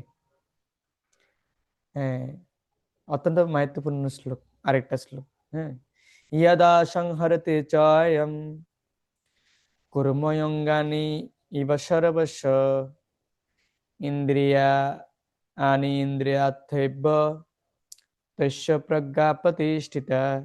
কি বলছে, বলছে কর্ম যেমন তার অঙ্গসমূহ তার কঠিন বহিরাবরণে মধ্যে সংকুচিত করে, তেমনি যে ব্যক্তি তার ইন্দ্রিয়গুলোকে ইন্দ্রিয়ের বিষয় থেকে প্রত্যাহার করে নিতে পারেন, তার চেতনা চিন্ময় জ্ঞানে অধিষ্ঠিত প্রতিষ্ঠিত। কি বলছে, তার জ্ঞান এসেছে কি, যে তো কচ্ছপের উদাহরণ দিয়েছি। কচ্ছপের কাজ কি, কচ্ছপ যখন হাঁটেন তখন তার হাত পা বের করে সে কি করেন, হাঁটেন। আর যখন মনে হয় না এ- এখন আর প্রয়োজন নাই, তখন তিনি কি করেন, হাত পাখানা ভিতরে কি। তো এই ভগৎ ভক্ত হচ্ছে যে এই জগতে কি করবেন, বিচরণ করেন, বিচরণকালে অনেক সময় কিছু দেখা যায় কি সুন্দর জিনিস, সেটা দেখা, আবার এই হয়তো চোখের দ্বারা আকৃষ্ট হয়ে গেছে, আবার কিছু মানে খাবারের গান, সেটার দ্বারা কি সে কি হয়ে যাচ্ছে, আকৃষ্ট হয়ে যাচ্ছে। আবার দেখা যাচ্ছে কিছু প্রকল্প বা বিভিন্ন ধরনের যে ইন্দ্রিয় তৃপ্তি মূলক বিষয়গুলো শুনতে খুব ভালো লাগে। হ্যাঁ, এই জগতে মানুষ কত কি আছে, ঘন্টার পর ঘন্টা কিসের কথা এত, এটা সবগুলো হচ্ছে কানের ইন্দ্রিয় তৃপ্তি। তো আমাদের এই প্রত্যেকটা ইন্দ্রিয়ের একটা চাহিদা রয়েছে। যদি এই চাহিদাগুলো আমি মেটাতে না পারি, তাহলে ইন্দ্রিয়গুলো অবশ্যই আমাকে বিভ্রান্ত করবে। তো কৃষ্ণ ভাবনা অমৃতে এমন একটা পদ্ধতি, যেটার মাধ্যমে আমি সকল ইন্দ্রিয়, সর্ব ইন্দ্রিয় প্রীত হয় শ্রবণে যাহার। হ্যাঁ, সব ইন্দ্রিয় কি হয়ে যাবে, প্রীত হয়ে সন্তুষ্ট হয়ে যাবে যদি কেউ যদি শ্রবণ করে। তার মধ্যে সর্বশ্রেষ্ঠ নাম সংকীর্তন, নাম সংকীর্তন, শ্রবণ কীর্তন, শ্রবণ কীর্তন এগুলো হচ্ছে যে সবচেয়ে উৎকৃষ্ট পন্থা আমাদের ইন্দ্রিয়গুলোকে সন্তুষ্ট করার জন্য। আর নাহলে আপনি চোখ, চোখের মাধ্যমে উপভোগ করে চোখ সন্তুষ্টি হবে না, কানের মাধ্যমে উপভোগ করে কান সন্তুষ্টি হবে না, জিহ্বার মাধ্যমে উপভোগ কি করে মানে কি উপভোগ করে জিহ্বা সন্তুষ্ট হবে না। তো একটাই কি, ইজি ইজি ফর্মুলা হচ্ছে কি, সহজ পদ্ধতি, বেস্ট ফর্মুলা, ইজি ফর্মুলা, সবচেয়ে শ্রেষ্ঠ মানে পদ্ধতি হচ্ছে কি, যে যদি আমি এই ইন্দ্রিয়গুলোকে ভগবানের সেবায় লাগাইতে পারি, তাহলে যদি অম্বরীশ মহারাজের মতন দর্শনের মাধ্যমে ভগবানের রূপ দর্শন করে, হ্যাঁ, কান ভগবানের কথা শ্রবণ করে, জিহ্বায় ভগবানের প্রসাদ আস্বাদন করে, ভগবানের কথা কীর্তন করে, নাকে ভগবানের চরণ তুলসীর ঘ্রাণ নেওয়ার মাধ্যমে, এইভাবে আমরা ইন্দ্রিয়গুলো যদি কি করি, প্রতিনিয়ত ব্যবহার করি, তাহলে আমাদের ইন্দ্রিয়গুলো একসময় কি হয়ে যাবে, তৃপ্ত হয়ে যাবে। তো এটা আমাদেরকে বুঝতে হবে যে ভগৎ ভক্ত হতে হবে কচ্ছপের মতন হতে হবে, হ্যাঁ, কুর্ম। কুর্ম যেমন তার বহিরঙ্গের দ্বারা কঠিন, আহ, উম, তার অঙ্গসমূহ তার কঠিন বহিরাবরণের মধ্যে সংকুচিত করে, তেমনি যে সমস্ত, যে ব্যক্তি তার ইন্দ্রিয়গুলোকে ইন্দ্রিয়ের বিষয় থেকে প্রত্যাহার করে নিতে পারেন, তার চেতনা চিন্ময় জ্ঞানে প্রতিষ্ঠিত। তো চিন্ময় জ্ঞান একটা যে জড় জ্ঞান, আর একটা যে চিন্ময় জ্ঞান। তো জড় জ্ঞান মানে হচ্ছে কি, যে জ্ঞানটা ইন্দ্রিয় তৃপ্তির মাধ্যমে সীমাবদ্ধ, সেটা হচ্ছে জড় জ্ঞান। আর যে জ্ঞানটা ইন্দ্রিয় তৃপ্তির ঊর্ধ্বে, হ্যাঁ, বা কৃষ্ণকে সন্তুষ্ট করার জন্য ব্যবহৃত হয়, সেটা হচ্ছে চিন্ময় জ্ঞান। তা আমাদেরকে প্রত্যেক ভক্তকে কি হতে হবে, চিন্ময় জ্ঞানে অধিষ্ঠিত হতে হবে। তো এই ইন্দ্রিয়গুলো হচ্ছে বিষধর সাপের সাথে তুলনা করা হয়েছে। হ্যাঁ, বিষধর সাপ। তো বিষধর সাপটা কেন বলা হয় বিষধর সাপ? কারণ তার দাঁতটা হচ্ছে বিষধর,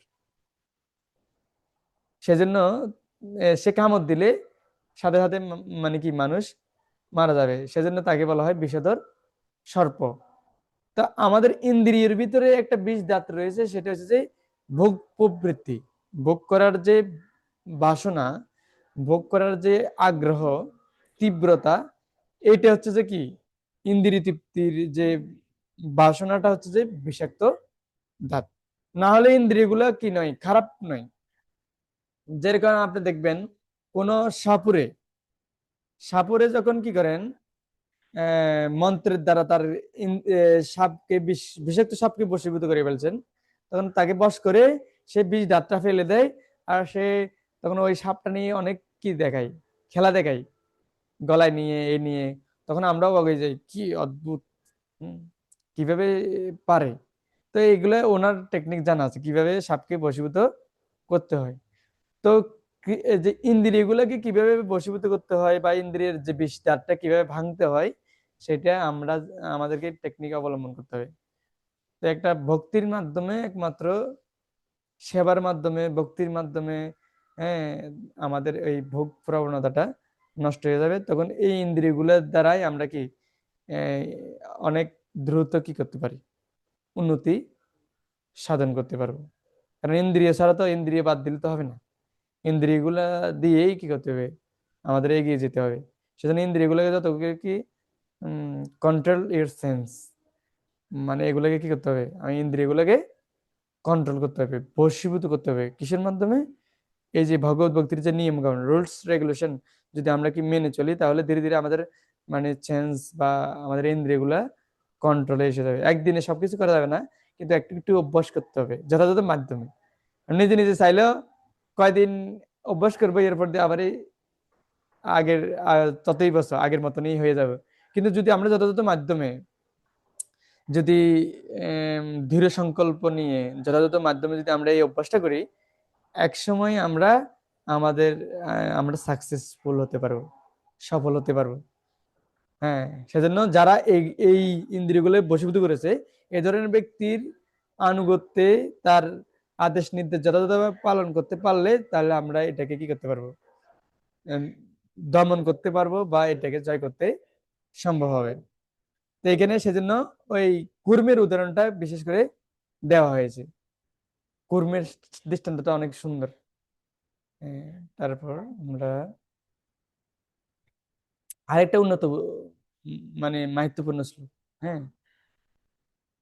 বিষয়া বিনিবর্তন্তে নিরাহারস্য দেহিন রসবর্জম রসই পর্ষম পরম দৃষ্টা নিবর্ততে। তো এখানে বলছে যে দেহ বিশিষ্ট জীব ইন্দ্রিয় সুখ ভোগ থেকে নিবৃত্ত হতে পারে, কিন্তু তবুও ইন্দ্রিয় সুখ ভোগের আসক্তি থেকে যায়। কিন্তু উচ্চতর স্বাদ আস্বাদন করার ফলে তিনি সেই বিষয় তৃষ্ণা থেকে চিরতরে নিবৃত্ত হন। তো এই যে আমরা যে পূর্বে আলোচনা করলাম, তো প্রত্যেক ভক্তিযোগী যারা কি ভক্তিতে আসেন, তো যদিও ভক্তিতে আসছে আমিষ আহার, নেশা, অবৈধ সঙ্গ, দ্রুত ক্রিয়া, এগুলো তারা কি করে দিয়েছে, বর্জন করে দিয়েছে। তথাপিও তার মনের মাধ্যমে ওই সুখের চাহিদাগুলা থেকে যায়। কিন্তু যারা রুলস রেগুলেশন মেনে চলে, হ্যাঁ, ভগৎ ভক্তিতে ধীর হয়, তখন তারা এইগুলো থেকে কি বেরিয়ে আসতে পারে। কিন্তু যারা পারে, মানে কি করে না, আহ, আহ, উন্নতর স্বাদ পায় না, উন্নতর স্বাদ না পাইলে তখন ওই নিম্নতর স্বাদ গুলোই তার কাছে আবার কি গ্রহণের জন্য ইচ্ছে করে। তো মনে করেন কেউ আম, হয়তো 1,000 টাকার চাকরি করতেন, কিন্তু 1,000 টাকার চাকরি করার পর তাকে যদি বলা হয় তোমাকে 1,00,000 টাকার চাকরি দিব, তাহলে 1,000 টাকার চাকরি ছাড়বে কিনা? অবশ্যই ছাড়িয়ে দিবে। আর যদি 1,00,000 টাকার চাকরি করার সময় তাকে যদি বলে তোমাকে 1,000,000 টাকার চাকরি দেবে, তাহলে সে লাখ টাকাও ছাড়িয়ে দিবে যে কোটি টাকার জন্য। কারণ দেখতেছে যে বেটার হতে হবে, যদি যেটা মানে ভালো, এর থেকে ভালো, তখন সেটা কি গ্রহণ করে, মন বুঝে। তো মনকে বোঝানোর জন্য জ্ঞানের প্রয়োজন আছে। তো উম, দোষটা তো যে আমাদের সাধকের দোষ। সাধক তার মনকে উন্নতর স্বাদ দিচ্ছে না, সেজন্য তার মন পূর্বের স্বাদের প্রতি কি হয়, ধাবিত হয়। হ্যাঁ, সেজন্য সাধকের কাজ হচ্ছে যে উন্নতর স্বাদ দেওয়া। তো উন্নতর স্বাদ সম্ভব হবে যখন উন্নত ভক্তদের সঙ্গ করার ফলে, তাদের দিক নির্দেশনা যথাযথভাবে পালন করার ফলে, তাহলে আমরা উন্নতর স্বাদ পাবো। তখন এটা আহ, আমাদের জন্য কি হয়ে যায়, যারা সবসময় ডাল আর আলু ভর্তা দিয়ে কি খাবার গ্রহণ করেন, তাদের যদি আহ, ছানা সবজি, ভালো ভালো খাবার দেওয়া হয়, তখন তাদের কাছে ডালটা কি তুচ্ছ হয়ে যাবে নাকি। তারপর দিয়ে হচ্ছে যে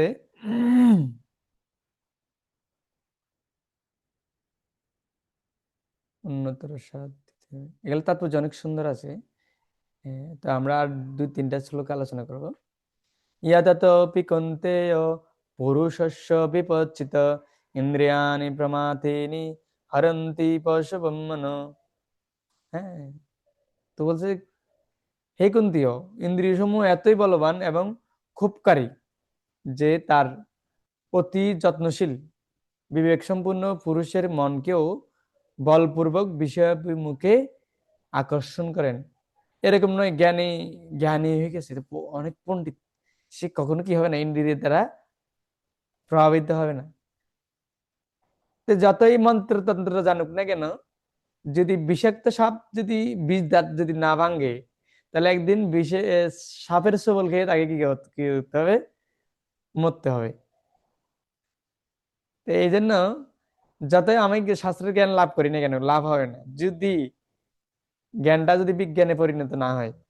হ্যাঁ, আত্মার সম্পর্ক নাই, বৈরাগ্য যতন, মানে আত্মার সম্পর্কের কোনো খোঁজ খবর নাই, বা আমি কে, ভগবানের সাথে আমার কি সম্পর্ক হবে সেটার কোনো কি নাই, খোঁজ খবর নাই, কিন্তু খুব বৈরাগ্য, খুব মানে কি আছি, ত্যাগী আছি, আমি অনেক ত্যাগ করে আসছি। পণ্ডিত হলেও তার প্রশোভিত মন, যদিও অনেক জ্ঞান আছে, কিন্তু মনটা বিতর্কত কি নাই। তা আমাদের ইসকনে যারা আছে সবাই হচ্ছে কি পণ্ডিত, ইসকনে যারা রয়েছে সবাই হচ্ছে কি পণ্ডিত, তাদের শাস্ত্র জ্ঞানের অভাব নেই।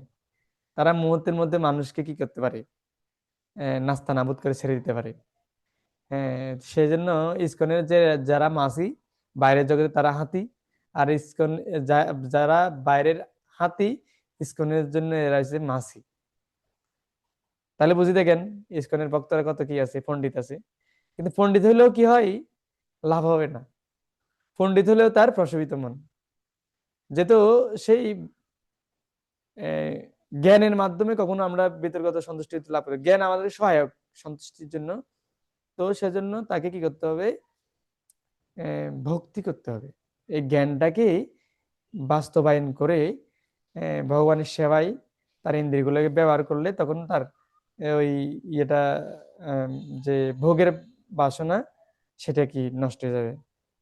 প্রমাতি ইন্দ্রিয় তাকে বিষয়তে ফেলে। শক্তিশালী, প্রমাতি মানে কি শক্তিশালী, অত্যন্ত শক্তিশালী, বলবান। বলবান ইন্দ্রিয় কাম্য বিদ্যান কর্ষতি, যে ইন্দ্রিয় সমূহ এত বলবান, বিদ্যান ব্যক্তিকে কি করে, আকর্ষিত করে। যথাতি মহারাজ বলছে, যদি যুবতী মা, বোন এবং কন্যার সাথে একা উপবেশন করতে না নিষেধ করেছে কেন, বলবান ইন্দ্রিয় কাম্য বিদ্যান, বিদ্যান অপিকর্ষতি, বিদ্যানকে মানে বিদ্যান যারা জ্ঞানী তাদেরকে পর্যন্ত কি আকর্ষণ করে। এরকম আমরা এখন অ্যাভেলেবেল এইসব ঘটনা ঘটে। সেজন্য এটা অনেক ডেঞ্জারাস। জ্ঞান মানুষকে, বিদ্যানকেও কি করে ফেলবে, ঠিক আছে। কত শিক্ষিত মানুষগুলো কি হয়ে যাচ্ছে, প্রেজেন্টের শিকার হচ্ছে। কত কত টিচার, কত মানে এমনকি গুরুরা পর্যন্ত কি হয়ে যাচ্ছে, আহ, মানে অবৈধ সঙ্গে কি লিপ্ত হয়ে যাচ্ছে। কারণ কি, গুরু মানে তো পূজনীয়, যিনি গুণাতীত, যার কখনো এই এগুলোর প্রতি কি হবে না, বিচলিত হবে, ইন্টারেস্ট নাই। হ্যাঁ, এগুলো তো নিম্ন সুখ, আহার নিদ্রা মৈথুন এগুলো হচ্ছে যে নিম্ন সুখ। তো এগুলো থেকে যদি মুক্ত না হতে পারে সে কিভাবে গুরু হতে পারে? সেজন্য সদ্গুরু আর অসৎগুরুর কথা বলা হয়। তো যদি ইন্দ্রিয়গুলো যদি কি না করতে পারে, শুদ্ধ না করতে পারে, শুধু জ্ঞান লাভ করলে যে হবে না, ইন্দ্রিয়গুলোকে শুদ্ধ করতে হবে। আর ইন্দ্রিয় শুদ্ধ করানোর জন্য শুদ্ধ বস্তু পরমেশ্বর ভগবানের ভক্তরা, এটা শুদ্ধ বস্তু। এদের সেবায় যখন ইন্দ্রিয়গুলো কি করব, তখন এগুলো আস্তে আস্তে শুদ্ধ হবে। তখন আমাদের জ্ঞানটা কি হবে, বাস্তবায়ন হবে, কাজে লাগবে। বিবেক সম্পূর্ণ পুরুষের মনকেও বলপূর্বক বিষয় বিমুখে না আসতে চায় না, বুঝতে পারতেছি তার প্রতি পারে না কেন? কারণ আমি যে দুর্বল, আমার জ্ঞান দুর্বল, আমার বুদ্ধি দুর্বল, আমার ভক্তি দুর্বল, সেজন্য আমাকে টেনে নিয়ে যাচ্ছে। আর যদি জ্ঞান, যদি ভক্তিটা যদি স্ট্রং হয়, তাহলে জ্ঞান বুদ্ধি একদম, কারণ এই যে ঘরের যিনি প্রধান, তার কথাই সবাই উঠবে এবং বসবে। কিন্তু আমার দেখা যাচ্ছে ঘরের প্রধান এসে কি বৃদ্ধ, রোগাগ্রস্ত, সেজন্য বাকিরা ওনার উপরে কি করতেছে, খবরদারি করছে। সেজন্য আমাদের ভক্তিটা বাড়াতে হবে। ভক্তি যদি বাড়াইতে পারি, তাহলে জ্ঞান বৈরাগ্য এগুলো অটোতেই কি বাড়বে। তখন আর মন আমাদেরকে কি করতে পারবে না, বিচলিত করতে পারবে না। আহ, তো এখানে ওই যে একটা শ্লোক আছে, যদ্বুদ্ধি মম চিত্তে কৃষ্ণ পদারবিন্দেয় নব নব রস সাধন ধাবতম রসন্তমাসিত তদ্বোধি যৎ তদ্বোধিবৎ নারী সঙ্গমে স্মর্যমান ভবতি মুখরবিন ভবতি মুখরবিন মুখরবিকার সুষ্ঠু নিষ্টি বনঞ্চ। তো এখানে এই যে যমুনাচার্য, এটি উনি কি বলছেন, আমার মন যখন ভগবান শ্রীকৃষ্ণের চরণারবিন্দের সেবায় নিয়োজিত হয়েছে এবং আমি প্রতিনিয়তই নব নব অপ্রাকৃত রসের আস্বাদন করছি, এখন কোন স্ত্রী লোকের সঙ্গে যৌন সম্পর্কের কথা মনে হলেই আমার মন বৃতৃষ্ণায় ভরে ওঠে এবং আমি সে চিন্তায়, সে চিন্তার উদ্দেশ্যে থুতু ফেলি। তো তাহলে উনি কি বলেছেন, এই যে যামুনাচার্য, তো উনি উনি ছিলেন একজন রাজা। তো উনি দেখবেন সপ্তম স্কন্ধে বলছেন প্রহ্লাদ মহারাজের ইয়েতে, তো তিনি বলছেন একজন রাজা ছিলেন, আর উনি কতভাবে স্ত্রী সঙ্গ করেছেন, কত রকমের স্ত্রী সঙ্গ করেছেন। কিন্তু এত এত রকমের স্ত্রী সঙ্গ করার পর দিয়েও মানে উনি তৃপ্ত হতে পারেননি। তো তখন বললো যে আসলে এখন ভগবানের সেবা করার পরে যে যখন আমি আহ, নতুন নতুন রস আস্বাদন করতে পারতেছি, তখন ওই জিনিসগুলো আমার কাছে খুব কি মনে হয়েছে যে খুব খুব ব্যাসরি মনে হচ্ছে, নোংরামি করছি আমি এতদিন। হ্যাঁ, এতদিন সে বুঝতে পারে নাই সে যে নোংরামি করছে, তো সে মনে করছে না এটাই ঠিক।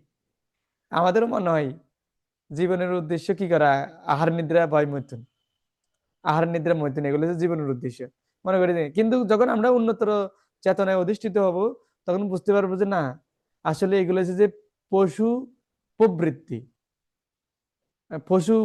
পশুদের কাজ। কিন্তু মানুষের কাজ এটা না, মানুষের কাজ হচ্ছে তার থেকে ঊর্ধ্বে। কিন্তু যে জিনিসটা মানে কি, শিল প্রভুপাদ বলছে যে আমাদের আহার এবং নিদ্রা এগুলো না গেলে নয়, এগুলো যতখানি প্রয়োজন ততখানি গ্রহণ করতে হবে। কিন্তু মৈথুন জিনিসটা না করলে যে অসুবিধা হবে বা মানে ক্ষতি হবে তাই নয়, সেটা আরো ভালো। সেটা না করতে পারলে আরো আমরা কি থাকবো, মানসিক ভাবে এবং শারীরিক ভাবে কি, শারীরিক ভাবে খুব সুস্থ সবল থাকবো, আর মানসিক ভাবেও কি মাইন্ড ফ্রেশ থাকবে। কারণ এই জিনিসটা সবচেয়ে বেশি আমাদেরকে কলুষিত করে, চেতনার উপর প্রভাব ফেলে এই সঙ্গটা। সেজন্য উনি, ওনার পরবর্তীতে তিনি কি হয়ে গেছেন, আচার্য হয়ে গেছেন। একজন রাজা থেকে যখন তিনি ভগবানের সেবা করে এই যে জিনিসটা বাদ দিয়ে দিয়েছেন, তখন সে একজন রাজা হয়েছেন। তিনি পরবর্তীতে যে আচার্যদেরকে কি দিয়েছেন, শিক্ষা দিয়েছেন। হ্যাঁ, তো এটা আমাদেরকে বুঝতে হবে যে যদি আমরা এই জিনিসটা থেকে মুক্ত হতে পারি, ইন্দ্রিয় তৃপ্তি থেকে মুক্ত হতে পারি, তাহলে আমরা কি করতে পারবো, ভক্তিতে উন্নতি লাভ করতে পারবো এবং অন্যদেরকে উন্নতি হওয়ার জন্য কি সহযোগিতা করতে পারবো। যদি কাম কাম শুধু আমরা অনেক সময় মনে হচ্ছে কাম মানে শুধু যে স্ত্রীর সঙ্গে, স্ত্রী পুরুষের সঙ্গে না। কাম মানে হচ্ছে যে অনেক কিছু, কাম ক্রোধ লোভ মোহ মদ মাৎসর্য যেগুলো সবগুলো যে কামের বাই প্রোডাক্ট, ঠিক আছে। এগুলা মূল বর্ধন করে যে কামের পার্শ্ববর্তী। তো এগুলো সবগুলো যে কি কাম। তো আমাদের বুঝতে হবে যে কাম অনেকভাবে এক একজনের কাছে এক একভাবে কি হবে প্রকাশিত হবে। সেজন্য সূক্ষ্ম কাম এবং স্থূল কাম থেকে যারা সম্পূর্ণভাবে মুক্ত হতে পেরেছেন তারা হচ্ছে যেন কি স্থিতপক্ষ। তাদের দ্বারা যে নিজের মনটাকেই ধরতে পারে না, সে কিভাবে অন্যদের মনটাকে কি করবে। আমার যে আমাদের যে একাদশ ইন্দ্রিয় রয়েছে, এই একাদশ ইন্দ্রিয় যদি আমি নিয়ন্ত্রণ না করতে পারি, তো অন্যদেরকে কিভাবে আমি নিয়ন্ত্রিত হওয়ার জন্য সহযোগিতা করতে পারি বা পরিচালিত করব, ঠিক আছে। সেজন্য আমাদেরকে বুঝতে হবে। আর যে আমি যদি নিজের ইন্দ্রিয়গুলোকে পরিচালিত করতে না পারি, তাহলে আমি যখন সাংসারিক হই, যে গৃহস্থ জীবনে প্রবেশ করে, তখন সে তার আরো কি হয়, 11টা ইন্দ্রিয়ের সাথে আরো 11টা ইন্দ্রিয় যুক্ত হয়। মাতাজি, তার প্রতি মাতাজির থেকে আরো কিছু সন্তান হয়, তাহলে 11 দুগুণে কি 22, আর তার প্রতি আরো 11 যদি যুক্ত হয়, তাহলে কত হয়? হ্যাঁ, 33। তার প্রতি আরো যুক্ত হয়। তো সে এইভাবে দেখা যায় যে অনেকগুলো ইন্দ্রিয় এবারে আমাকে আরো কি মাথা খাবে। প্রথমে তো আমার 11টা ইন্দ্রিয় আমাকে মাথা খেয়েছে, এখন কিন্তু আরো কতগুলো কি লিখায়, ঠিক আছে। সেজন্য যে জিনিসটা করার আগে তো আমাকে বুঝতে হবে যে আমি কি, আমার পক্ষে কি সম্ভব হবে যে আমি এই জিনিসগুলো করে আমি কৃষ্ণ ভাবনা চালিয়ে যেতে পারবো। আর নাহলে 11টা ইন্দ্রিয় নিয়ে কি সন্তুষ্ট থাকা উচিত, ইন্দ্রিয় না বাড়ানো কি ভালো। তো যে জিনিসটা কি ব্রহ্মচারী সন্ন্যাসীরা করে থাকে, তো কিন্তু তারা দেখতে গেলে হাজার হাজার ইন্দ্রিয়ের কি করে পরিচালনা করে। হ্যাঁ, দেখবেন হয়তো সংসারে গেলে হয়তো দুই একজন ব্যক্তির কি করে মানে ভার নেই, দায়ভার। কিন্তু একজন ব্রহ্মচারী সন্ন্যাসী, ওনারা হাজার হাজার ব্যক্তিদেরকে কি করে গাইড করে। তারা কিভাবে সম্ভব? কারণ আগে নিজে কি করেছেন, নিজেই আহ, মানে গড়ে উঠেছে। সেজন্য আপনি নিজে গড়ে উঠলে আপনি অন্যদেরকে গড়ে তুলতে পারবেন। এ হচ্ছে বিষয়। তো আজকে হম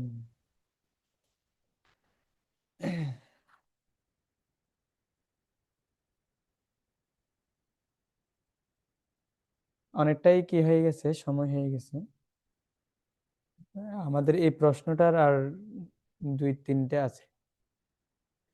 কি মনে হয়, আমরা কি এই প্রশ্নটা শেষ করব নাকি?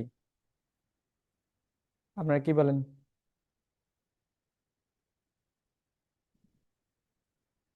63 পর্যন্ত এই প্রশ্নটা আছে, 61, 62, 63, তিনটে। মানে তিনটে কি শেষ করব নাকি আজকে এখানে রাখবো?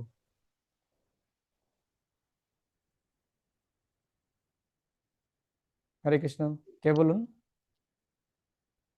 তবু আর সামনের দিকে আজকে আর যাইন না। আচ্ছা, আর কেউ?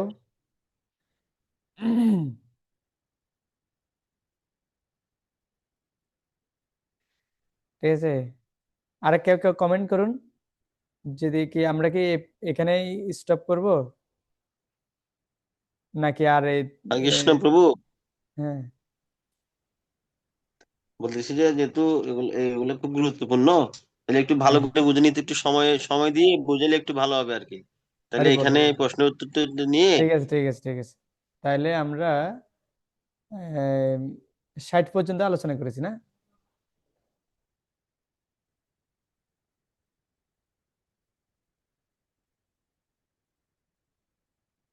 তো এখন এই যে প্রশ্ন উত্তর, হ্যাঁ। তো আপনাদের যদি কারো প্রশ্ন থাকে আপনারা কি করুন, বলতে পারেন।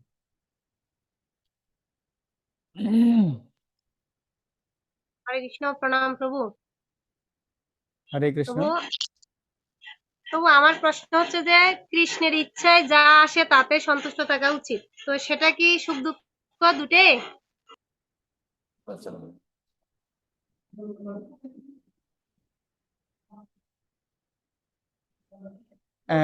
আরেকবার বলবেন, কারণ মাইকের আওয়াজে বোঝা যাচ্ছে না তো।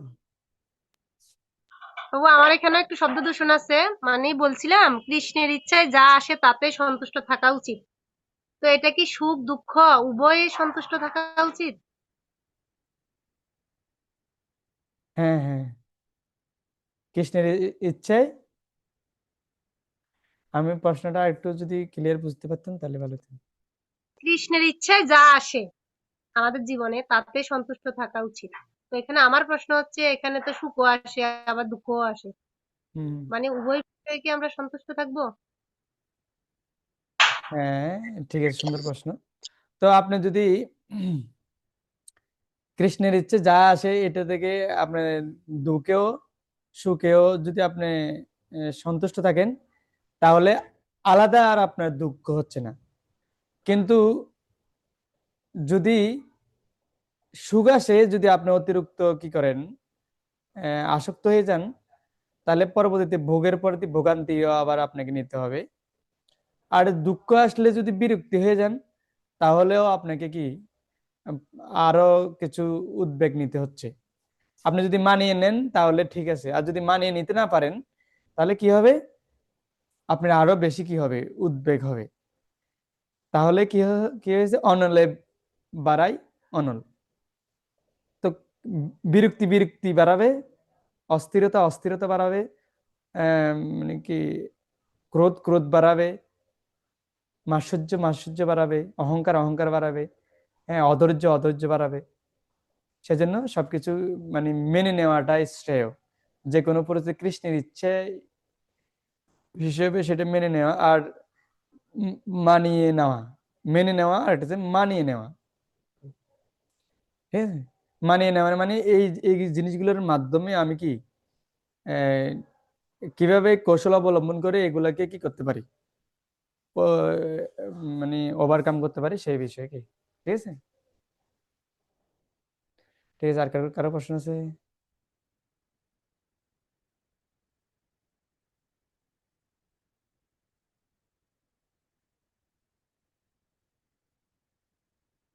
ঠিক আছে, হরে কৃষ্ণ। কারো প্রশ্ন নেই আর? যদি প্রশ্ন থাকে আপনারা বলতে পারেন, নাহলে আমরা এখানে কি সমাপ্তি করব।